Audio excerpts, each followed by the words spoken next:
Hi everybody. Just wanted to pop on quickly, which let's face it, it's me. It's probably not going to be that quick. And just sort of mention a few things. My daughters are currently painting in the other room, which kind of sparked my mental process for this one. So yes, we are about to start on our year-long. Oh, beautiful! You've done some painting. For you. For me, thank you. Um, so, yes, we're about to start on our year-long art course, and there's a few things I wanted to say about it. So, this video is more. Sorry, I should have said at the beginning. This video is more aimed at the grown-ups who are going to be helping and facilitating the younger folk doing their art. So I don't expect you to go out and buy anything special. What you doing? Making a video. So when I do my actual lessons, my actual courses, the children are not around, so there will be no distractions. So don't worry about that. I record all the lessons and everything on my day of working when my husband does the childcare. So there will be no distractions. As I said, I just wanted to pop on quickly and just sort of do like a quick introductory video.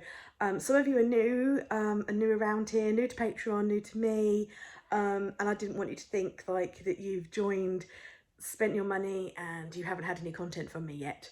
I am working on this month's content, and so don't worry about that. But if you are new, you have got access now to everything that I have previously done. So while you're waiting for this month's video, you could go back through all my past content and have a go at something like that. Yeah, and they don't come down, so they are there for whatever really.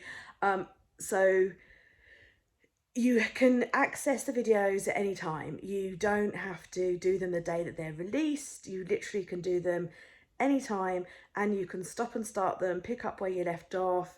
You know, it's very difficult because I'm not sat in front of my audience in real life.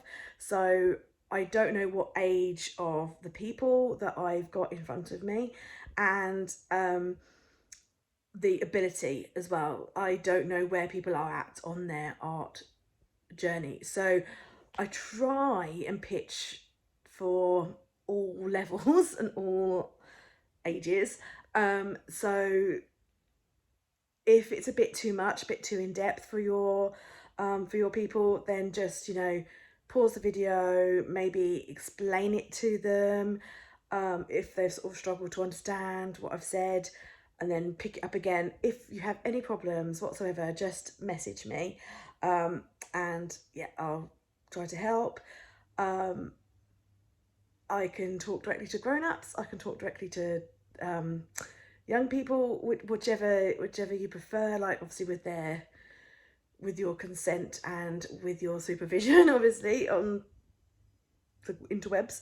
But yeah, so don't feel pressured. There's no pressure at any time.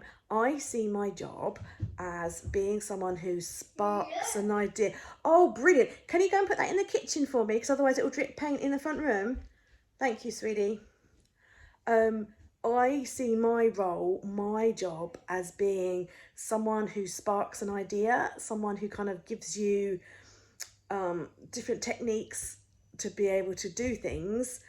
But I expect the artists to go away and put their own style on it, their own spin on it, and do what they like. So if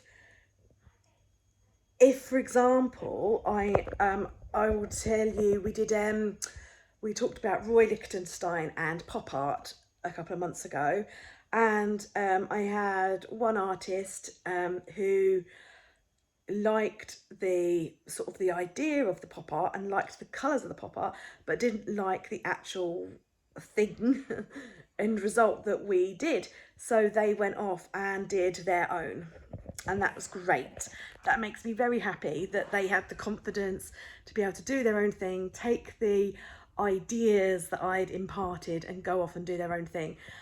So yeah, that's kind of what it's all about. It's just me giving some knowledge, some techniques, some ideas, and the artist being able to run with it. And I want you as grown-ups to kind of let go of some of your own ideas on what art should be, and trust in the art that your artist is creating, and think sort of I will share an article with you guys as well about different levels that children should be at in terms of their art.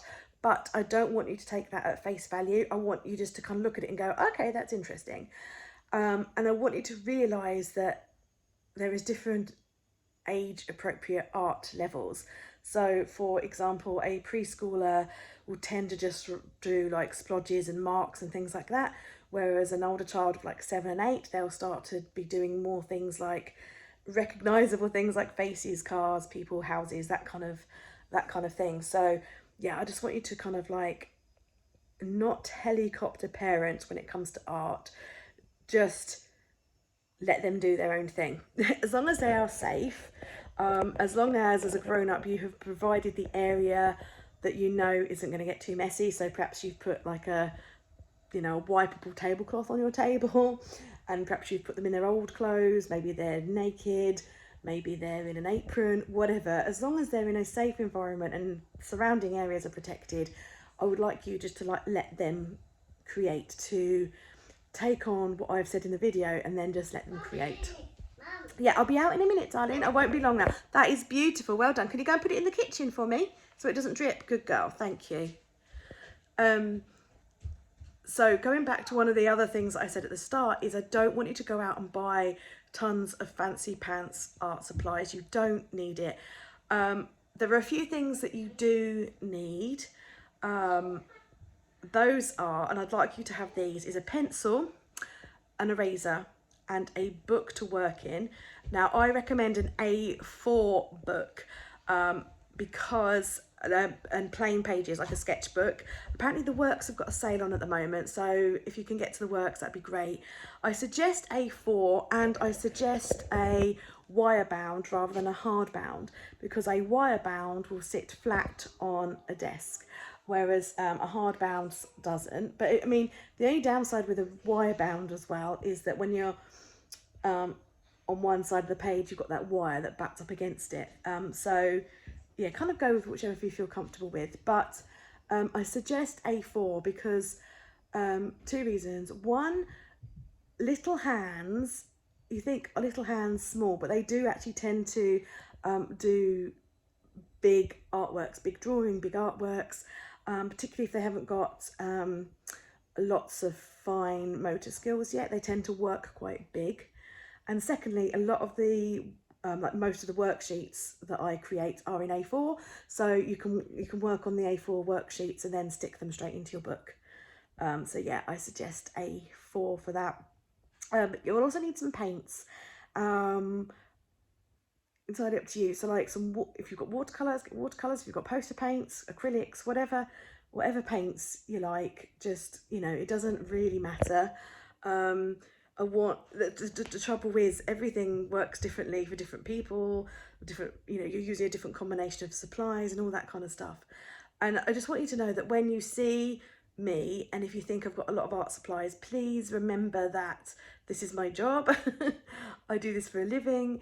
I've built up my supplies over many years, so that's why I have a few different things. I am not expecting you to go out and buy loads of art supplies. As long as you've got a sketchbook, a pencil, an eraser and some paints, we are good to go. We can create with that.